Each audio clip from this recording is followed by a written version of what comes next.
afternoon, everybody. I'm now going to introduce Dr. Tsakos. He has extensive certified training in the United Kingdom.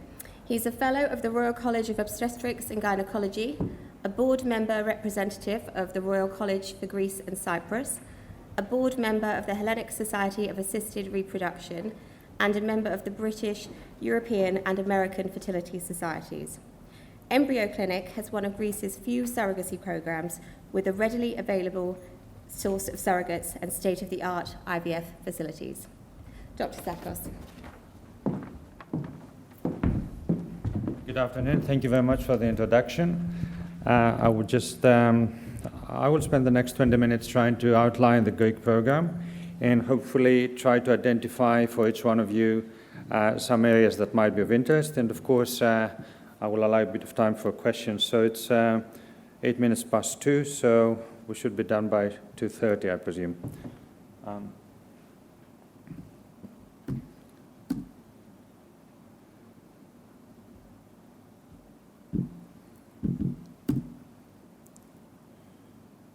Right, you're going to have to help me with this. Is this on full screen? Doesn't move on, doesn't move forward.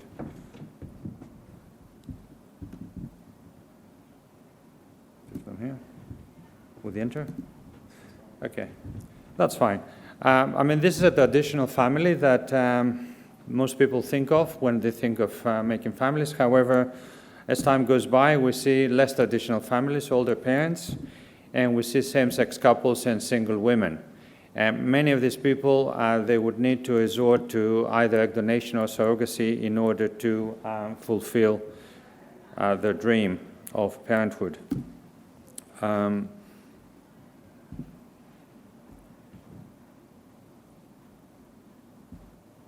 Okay, Greece. Why Greece is an established top-class fertility destination? Firstly, because there's scientific and technological excellence. Why? Because there's a lot of competition in the Greek IVF system. It's been going on for about 40 years, and certainly in the last 20 years, there's been a lot of progress, which affects both the way the clinics are set up and also by what personnel they're manned. So the majority, if not all, of IVF Greek specialists, and there's 40 clinics in Greece at the moment, licensed clinics, are internationally trained with very high standards. And Greece and Greek scientists and doctors are amongst the top-class doctors and scientists in the world. And you can see that in all scientific conferences, there's always representing Greece for various scientific advances. The second point is that clinics in Greece are regulated. We have a regulation authority which is very similar to the HFEA. To be honest, it's a little bit more harsh than the HFEA. So getting regulated and getting licensed every year is a very, very difficult task. The requirements accepted for this are of very high standards. I mean, I can give you an example, and I can always compare with the British system that I was brought up in. For example, we are required to have at least 2 ISO quality measure standards in order to get certified, which is not a prerequisite in most of European countries and certainly not in the UK. So quality assurance, regulation, inspections is part of our everyday doings, and this is one of the reasons why the standards have to remain very high. Now, the legal framework in Greece was amongst the most liberal in Europe. It was set out in the early 2000s. It was very liberal at the time, but now it's a little bit outdated. So at the moment, there's a lot of scientific societies, and one of which is the most important in the IVF world, in which I sit on the board for, and we're trying to change the legal framework and make it a little bit more aligned to 2022 and not to 2005 when it was first introduced. So part of the challenges now of the legal framework is that advertising is not legal in Greece. That's why most of you Even if you go on our website, you won't see a single word about surrogacy, and that's because we want to align with this legal framework, which can be very strict. So we can't. How can you promote fertility tourism if you're not allowed to advertise? That's a different ballgame altogether. So legal framework is very tight. It used to be liberal, but now it needs to be updated a little bit. So hopefully by the end of the year, we should have some nice updates for you.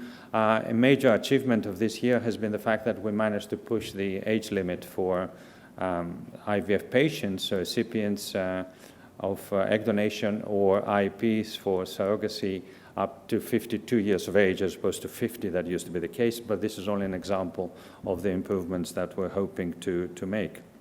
Safety and success, this is part of the European ESHRE framework, so we all report safety and success issues every year, and this is published in the ESHRE website as part of our requirement in order to keep a very close eye on what's going on.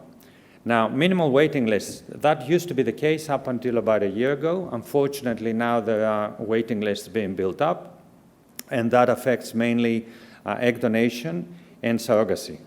So there's still minimal waiting lists for own eggs IVF and IUIs and consultations, but with regards to egg donation and surrogacy, unfortunately, now there's a waiting list being built up. Why is this happening? Firstly, because of COVID situation, and secondly, of course, because of the issue with Ukraine at the moment. Now, affordable. It used to be more affordable than it is now, but still it's not expensive. So roughly, an IVF cycle in Greece would probably cost about 50% less compared to the UK, and it's still considered affordable. However, operational costs have increased dramatically in the last 2 to 3 years, and that has been not just because of inflation, but also in Greece in particular, due to the regulation, which is requiring more and more certifications and ISO standards and so forth, but it's still considered to be fairly affordable. The reputation is excellent. It's been built up, and of course, the best advertisement is our patients. So there's thousands of patients from all over the world that have attended Greek clinics, and they have been successful. So this is part of the reason why the reputation is getting better and better. And of course, there's easy access, and that involves both the transportation access. It's very near from anywhere in Europe, and of course, there's no difficulty in entering the country. Now, the surrogacy issue. Now, it's legal and regulated. What is important, in my opinion, and perhaps that's the biggest advantage of the Greek program, is that there's pre-IVF transfer of parentage. In other words, the court order is issued before we even start the procedure, as opposed to what's happening in other countries. So this is a major safety belt, if you like, for both our patients, the intended parents, the surrogates, the carriers, because they themselves, they want to be sure that they're not going to be left with a child if someone changes their mind down the road. And of course, this is a huge benefit for the child. The unborn child has the rights and has been legally allocated to the legal parents. And of course, it's a safety issue for the clinics and the doctors dealing with all this. However, a little downside of this is the fact that it may take a little bit of time, anything between 2 and 4 months for the court order to be issued before we can initiate the process. Now, there's entry and exit advantages. So anyone going into Greece in order to embark on a surrogacy journey and going out of Greece is fairly straightforward. That used to be the case before COVID. With COVID and regulations regarding travel and all that, traveling within European Union has been fairly straightforward. And of course, when I discuss about exit advantages, this is the chance, the speed of taking the baby out after the baby is born.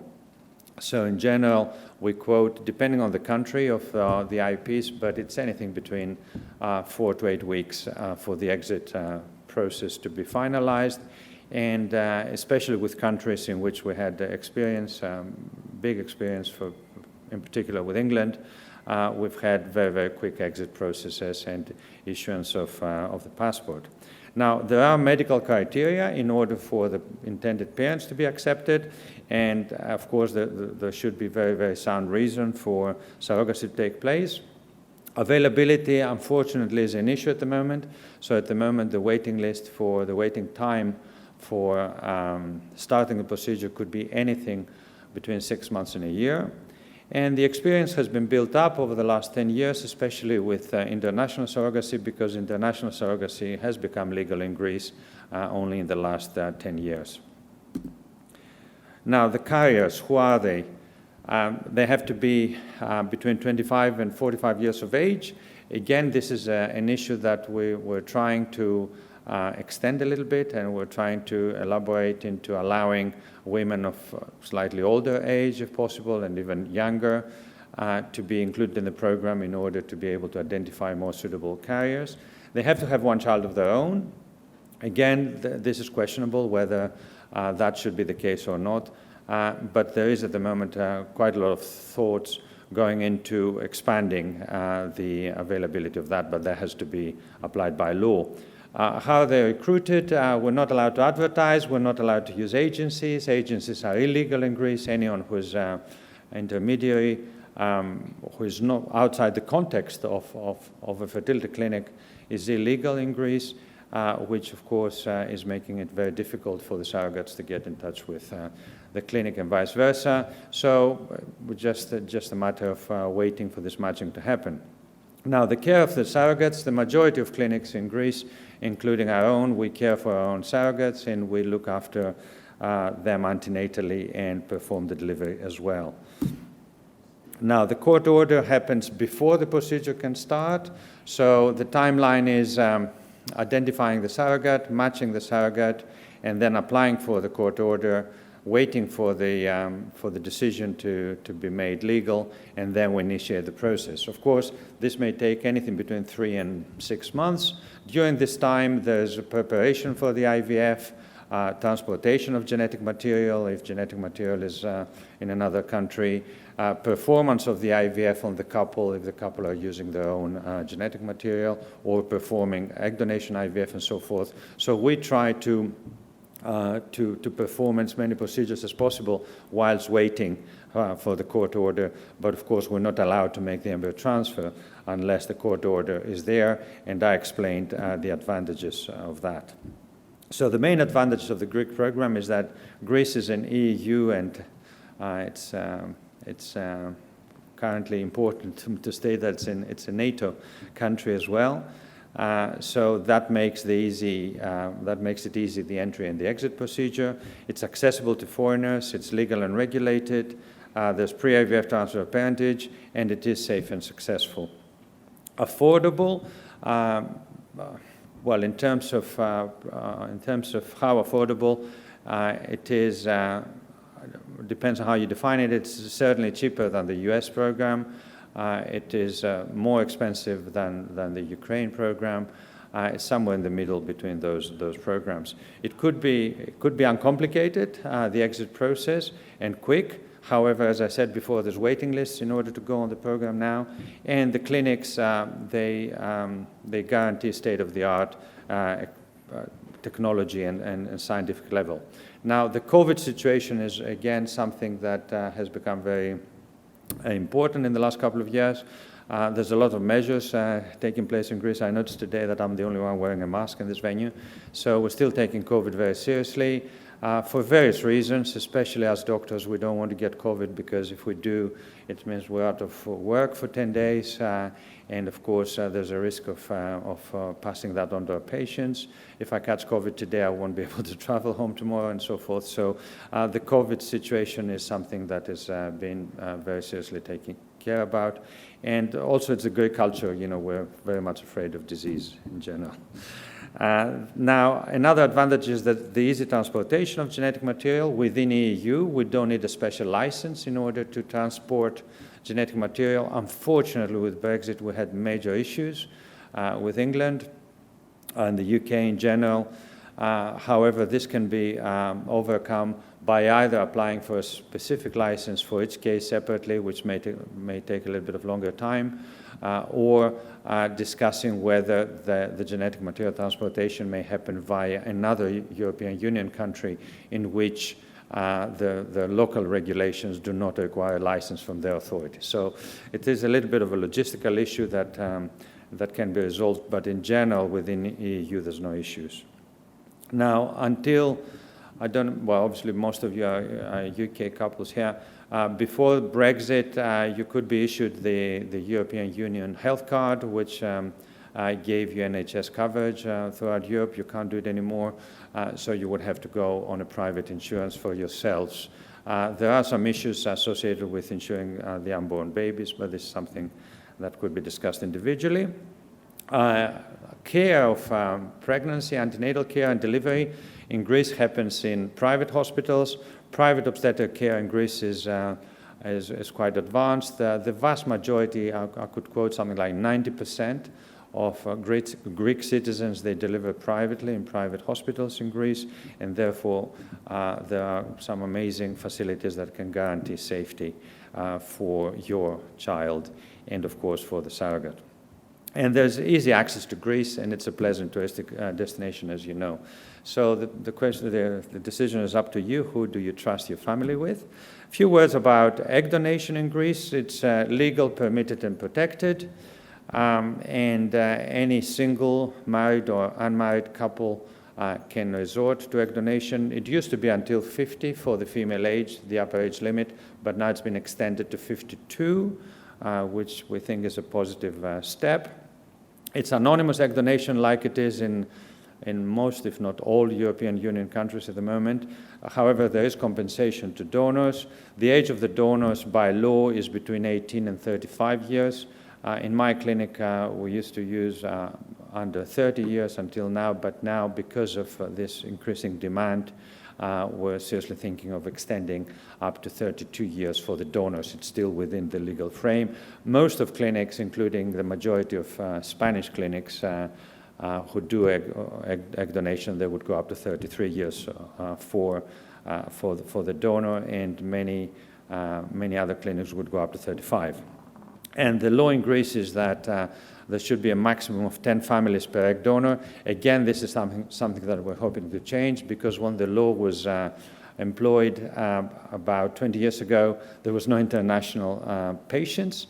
So the lawmakers, they made the 10 families applied to a population of 10 million. They didn't take into account that we would have patients from all over the world. So the argument we're putting forward now is perhaps keep the limit of 10 patients within Greece, but make the limit higher for international patients, because the chance of those people meeting is virtually zero. Now, Greece had a success story on COVID. Although we've been hit, we haven't been hit so severely and so acutely like many other countries, and that was another positive aspect of our program. This is my city, Thessaloniki, which is a large city in the north of Greece. It's like the Manchester of Greece compared to London, which is Athens. It's a pleasant city by the sea, hospitable and fairly affordable. And this is my clinic, EmbryoClinic, which is a medium-sized clinic located in the heart of the city, staffed by about 30 people. And we have very proudly delivered children, not through surrogacy, but generally through IVF and egg donation, to more than 40 countries all over the world. Thank you so much for listening, and we have 7 minutes for questions.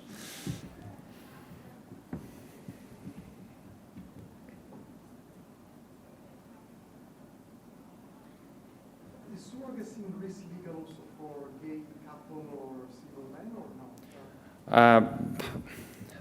The law is not very clear, but I think most of us at the moment would not treat single men or gay couples, but we're hoping that would change, because it's unfair, we know that.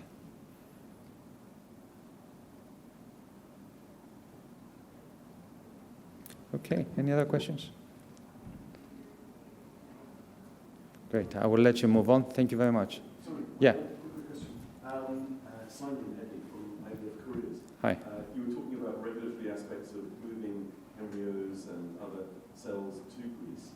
The Group Bioethics Committee, which sits and approves the import of any embryos or other cells to Greece for non-Greek intended parents and patients, is that established? Is it, as far as you know, is it running? Yes, absolutely. Absolutely, yes, it is. It should seem to change, I guess, every 1 year or 2 years, but sometimes there's a little bit of time before it settles down and it's issuing those permits again. Well, the office is for 3 years, and it's been going on for the last 15 years or so.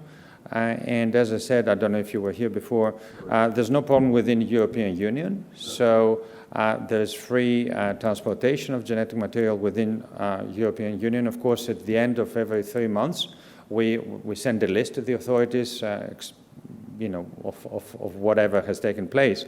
However, if it is outside the European Union, we have to apply for a specific license for the individual case, and they have to give us a specific license for those embryos or gametes to move.